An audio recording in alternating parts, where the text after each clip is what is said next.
ഈശോമിശിഹായ്ക്ക് സ്തുതിയായിരിക്കട്ടെ. സങ്കീർത്തനം 25. വഴി കാട്ടണമേ. കർത്താവെ, എൻ്റെ ആത്മാവിനെ അങ്ങയുടെ സന്നിധിയിലേക്ക് ഞാൻ ഉയർത്തുന്നു. എൻ്റെ ആത്മാവിനെ അങ്ങയുടെ സന്നിധിയിലേക്ക് ഉയർത്തിക്കൊണ്ട് ഞാൻ പ്രാർത്ഥിക്കുകയാണ്. 31-ാം സങ്കീർത്തനത്തിൻ്റെ 5-ാമത്തെ വചനം. അങ്ങയുടെ കരങ്ങളിൽ എൻ്റെ ആത്മാവിനെ ഞാൻ സമർപ്പിക്കുന്നു. ആത്മാവിനെ ദൈവ കരങ്ങളിൽ സമർപ്പിച്ച് പ്രാർത്ഥിക്കുവാനായിട്ട് നമുക്ക് പരിശ്രമിക്കാം. ദൈവമേ, അങ്ങയിൽ ഞാൻ ആശ്രയിക്കുന്നു. ഞാൻ ഒരിക്കലും ലജ്ജിക്കാൻ ഇടയാകാതിരിക്കട്ടെ. ശത്രുക്കൾ എൻ്റെ മേൽ വിജയം ആഘോഷിക്കാതിരിക്കട്ടെ.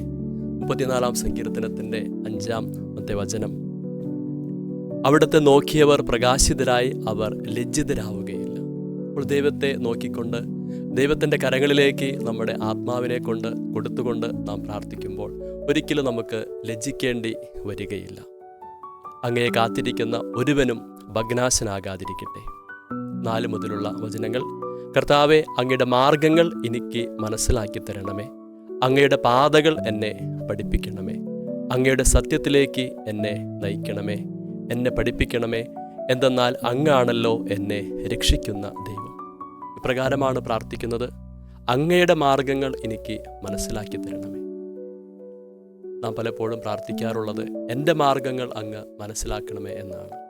എന്നാൽ ഇപ്രകാരമാണ് പ്രാർത്ഥിക്കേണ്ടത്. അങ്ങയുടെ മാർഗങ്ങൾ എനിക്ക് മനസ്സിലാക്കി തരണമേ. അങ്ങയുടെ പാതകൾ എന്നെ പഠിപ്പിക്കണമേ. അങ്ങയുടെ സത്യത്തിലേക്ക് എന്നെ നയിക്കണമേ. എന്നെ പഠിപ്പിക്കണമേ. എന്തെന്നാൽ അങ്ങാണല്ലോ എന്നെ രക്ഷിക്കുന്ന ദൈവം. യോഹന്നാൻ്റെ സുവിശേഷം 14-ാം അധ്യായത്തിൻ്റെ 6-ാമത്തെ വാക്യം ഇപ്രകാരമാണല്ലോ. യേശു പറഞ്ഞു, വഴിയും സത്യവും ജീവനും ഞാനാണ്. എന്നിലൂടെയല്ലാതെ ആരും പിതാവിൻ്റെ അടുക്കിലേക്ക് വരുന്നില്ല. സത്യമായ മാർഗം നമ്മെ പഠിപ്പിക്കാനായിട്ട്, പിതാവിലേക്കുള്ള വഴി നമ്മെ പഠിപ്പിക്കുവാനും നമ്മെ അതിലൂടെ നയിക്കുവാനുമായും ഈശോയ്ക്ക് മാത്രമേ സാധിക്കുകയുള്ളൂ എന്ന് പൂർണ്ണമായി നാം വിശ്വസിക്കുകയും ആ വഴിയിലൂടെ നാം നടക്കുകയും ചെയ്യണം. ദൈവത്തിൻ്റെ വഴി കണ്ടെത്തി അത് പഠിച്ച് മനസ്സിലാക്കി അതിലൂടെ സഞ്ചരിക്കുവാനായിട്ടുള്ള തീവ്രമായിട്ടുള്ളൊരു ശ്രമം നമുക്കെല്ലാവർക്കും ആവശ്യമാണ്. 12-ാമത്തെ വചനം. കർത്താവിനെ ഭയപ്പെടുന്നവനാരോ അവൻ തിരഞ്ഞെടുക്കേണ്ട വഴി അവിടുന്ന് കാണിച്ചു കൊടുക്കും. ദൈവത്തെ ഭയപ്പെടുന്നവനാരാണോ, ദൈവത്തെ സ്നേഹിക്കുന്നവനാരാണോ, അവൻ തിരഞ്ഞെടുക്കേണ്ട വഴി ദൈവം തന്നെയാണ് കാണിച്ചു കൊടുക്കുന്നത്.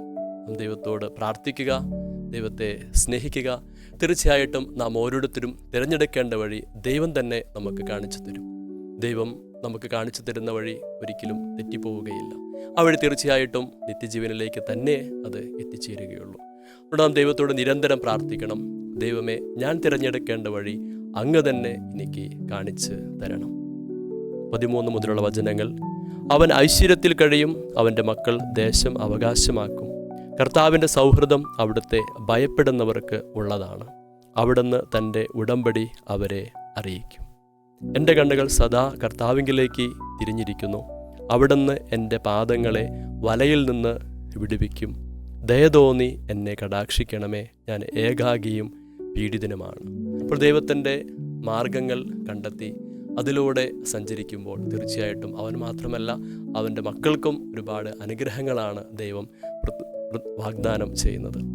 അപ്പോൾ നമ്മുടെ ജീവിതത്തെ ദൈവമേ അങ്ങ് തന്നെ നയിക്കണമേ എന്ന് നമുക്ക് പ്രാർത്ഥിക്കാം. നമ്മുടെ ആത്മാവിനെ ദൈവകരങ്ങളിലേക്ക് നമുക്ക് സമർപ്പിക്കാം. ദൈവത്തിൽ ആശ്രയിക്കുന്ന ഒരുവനും ഒരിക്കലും ലജ്ജിക്കേണ്ടി വന്നിട്ടില്ല.